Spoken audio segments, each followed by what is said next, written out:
মৰমৰ ছাত্ৰ-ছাত্ৰীসকল, তোমালোকক আগতেই মই কৈছোঁ যে হাফ ইয়াৰলি এক্সামৰ যিবিলাক MCQ হ'ব, MCQখিনি এক্সাম হৈ যোৱাৰ পিছত পিছবেলা মই MCQৰ এনচাৰখিনি দি দিম। মোৰ চেনেল মেথ সলিউশ্যন 10 ইউটিউব ইয়াৰ জৰিয়তে দি দিম, তোমালোকে চাই ল'ব পাৰিবা। মাত্ৰ মই এনচাৰখিনি লিখিছোঁ এইকাৰণেই যে ব্যাখ্যা কৰা নাই। কালি আকৌ কি আছে, ছ'চিয়েল চায়েন্স এক্সাম আছে।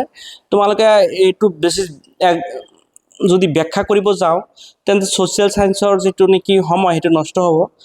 তোমালোকে হয়তো মনৰ কৌতূহলৰ কাৰণে এনচাৰবিলাক চাব পাৰে, মা দেউতা অলপ চাব পাৰে, কেনেকুৱা হ'ল সেই খোকোজটো মাৰিবৰ কাৰণে মই মাত্ৰ এনচাৰখিনি দি আছোঁ, তোমালোকে চাই ল'বা। আৰু অহাকালিও যে ছ'চিয়েল চায়েন্স এক্সাম আছে দৰং ডিষ্ট্ৰিক্টত হাফ ইয়াৰলি এক্সাম, সেইটো মই মোৰ চেনেল যোগে অহাকালি সন্ধিয়া সময়ত পাই যাবা। আৰু প্ৰতিটো দেওবাৰে মই বেলেগ বেলেগ ছাবজেক্টৰ দিম। মানে যে মোৰ চেনেলটো হৈছে মেথ সলিউশ্যন 10, যদিও মানে ভাবিছোঁ প্ৰতি শনিবাৰ বা দেওবাৰে মই বেলেগ বেলেগ ছাবজেক্টৰো দি যাম। যেনেকৈ মই জুবিন গাৰ্গৰ এছে লিখি আছোঁ বা ৰচনা লিখি আছোঁ, তোমালোকক এইটো মোৰ চেনেল যোগে জনাই দিম।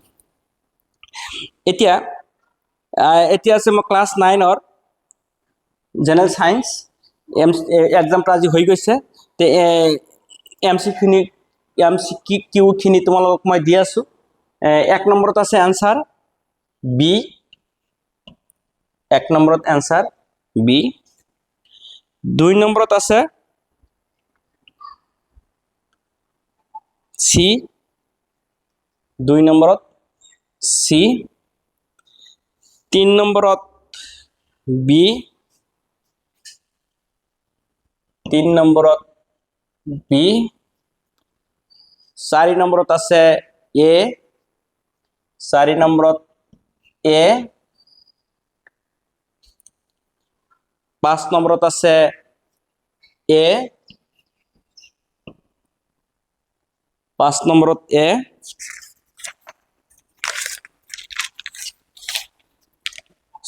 6 নম্বৰত চি, 6 নম্বৰত চি। 7 নম্বৰত আছে বি, 7 নম্বৰত বি। 8 নম্বৰত আছে চি, 8 নম্বৰত আছে চি। 9 নম্বৰত আছে এ, 9 নম্বৰত এ। 10 নম্বৰত আছে এ, 10 নম্বৰত এ। 11 নম্বৰত আছে বি, 11 নম্বৰত আছে বি। 12 নম্বৰত আছে ডি, 12 নম্বৰত এনচাৰ ডি। 13 নম্বৰত এনচাৰ বি, 13 নম্বৰত এনচাৰ বি। 14 নম্বৰত এনচাৰ ডি, 14 নম্বৰত এনচাৰ ডি। 16 নম্বৰত এনচাৰ এ, 15 নম্বৰত এনচাৰ এ, 15 নম্বৰত এনচাৰ এ। 16 নম্বৰত এনচাৰ চি, 16 নম্বৰত এনচাৰ চি। 17 নম্বৰত এনচাৰ ডি, 17 নম্বৰত এনচাৰ ডি।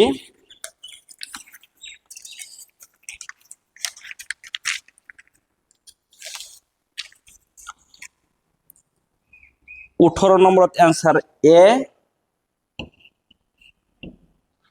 18 নম্বৰত এনচাৰ এ। 19 নম্বৰত এনচাৰ ডি, 19 নম্বৰত এনচাৰ ডি। 20 নম্বৰত এনচাৰ বি, 20 নম্বৰত এনচাৰ বি। 21 নম্বৰত এনচাৰ এ, 21 নম্বৰত এনচাৰ এ। 22 নম্বরত অ্যান্সার ডি। 22 নম্বরত অ্যান্সার ডি। 23 নম্বরত অ্যান্সার সি। 23 নম্বরত অ্যান্সার সি। 24 নম্বরত অ্যান্সার বি। 24 নম্বরত অ্যান্সার বি। 25 নম্বরত অ্যান্সার এ। 25 নম্বরত অ্যান্সার এ। 26 নম্বরত অ্যান্সার বি। 26 নম্বরত অ্যান্সার বি। 27 নম্বরত অ্যান্সার এ। 27 নম্বরত অ্যান্সার এ। 28 নম্বরত অ্যান্সার সি। 28 নম্বরত অ্যান্সার সি।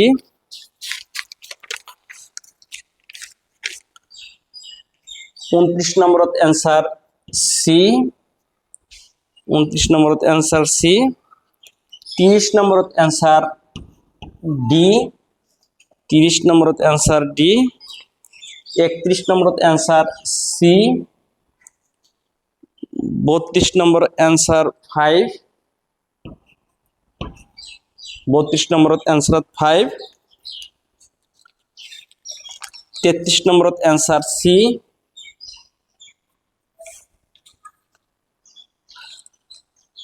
34 নম্বরত অ্যান্সার ডি। 35 নম্বরত অ্যান্সার বি। 35 নম্বরত অ্যান্সার বি। 36 নম্বরত answer A.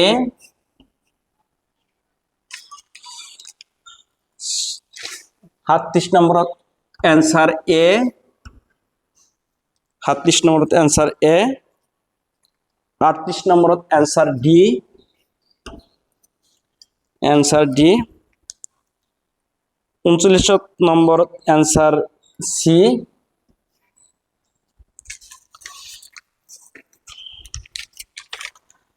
40 answer A. 40 answer A. 41 answer B. 41 answer B. 42 answer D. 42 answer D. 43 answer A. 43 answer A. 44 answer C. 45 answer D. D. আজ আন্ধাৰ হৈ আহিছে, মানে exam শেষ হৈ যোৱাৰ পিছতহে আমি এইটো কৰিব পাৰিম। মই অলপ চাবও লগা হৈ আছে, লগে লগে তাৰ কৰিব নোৱাৰো। আন্ধাৰ হৈ গৈছে, মানে লাইটৰ ব্যৱস্থাটো কৰা নাছিলো, অলপ পোহৰটো কম হৈছে, তোমালোকে চাই লও ভালকে।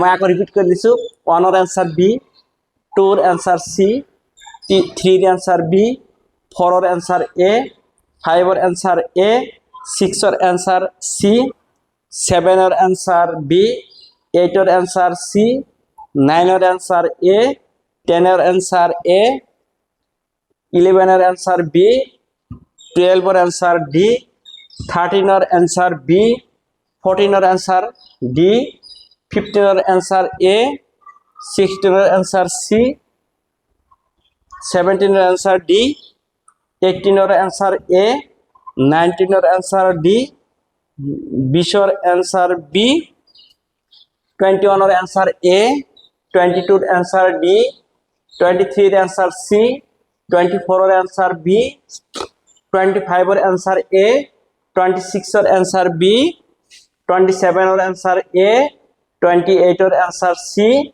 29ৰ এনসাৰ সি, 30ৰ এনসাৰ ডি, 31ৰ এনসাৰ সি, 32ৰ এনসার 5 লিখি থৈছে, ভুল হৈছে, তার মানমাত্রই ভুল হয়।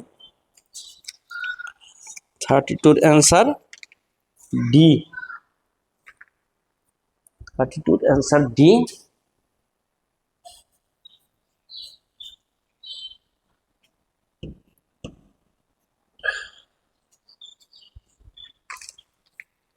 33 answer C, 34 answer D, 35 answer B, 36 answer A, 37 answer A, 38 answer D, 39 answer C, 40 answer A, 41 answer B, 42 answer D, 43 answer A, 44 answer C, 45 answer D. মৰমৰ ছাত্ৰ-ছাত্ৰীসকল, অহাকালি ছ'চিয়েল ছায়েন্সৰ MCQ সন্ধিয়া সময়ত পাই যাবা। আৰু মই এটা হেৰি কৰিছোঁ, যিহেতু জুবিন গাৰ্গ নাৱনীয়া ঢুকাইছে, হয়তো তেওঁৰ বিষয়ে এছে লিখিবলৈ আহিব পাৰে, ইংৰাজীতেই হওক, অসমীয়াতেই হওক, হিন্দীতেই হওক আহিব পাৰে। গতিকে মই মানে ভাবিছোঁ প্ৰতিটো দেওবাৰে দেওবাৰে মই চেনেলটো খুলিছোঁ মেথছৰ কাৰণে, যদিও মই শনিবাৰ বা দেওবাৰে মই বেলেগ বেলেগ ছাবজেক্টৰো দিওঁ, মানে এনচাৰখিনি দি থাকিম। যেনেকৈ দেওবাৰ মানত হেৰি দি দিম, এই জুবিন গাৰ্গৰ ওপৰত এছে দি দিম, অসমীয়াতেই হওক বা ইংলিছতেই হওক। Thank U.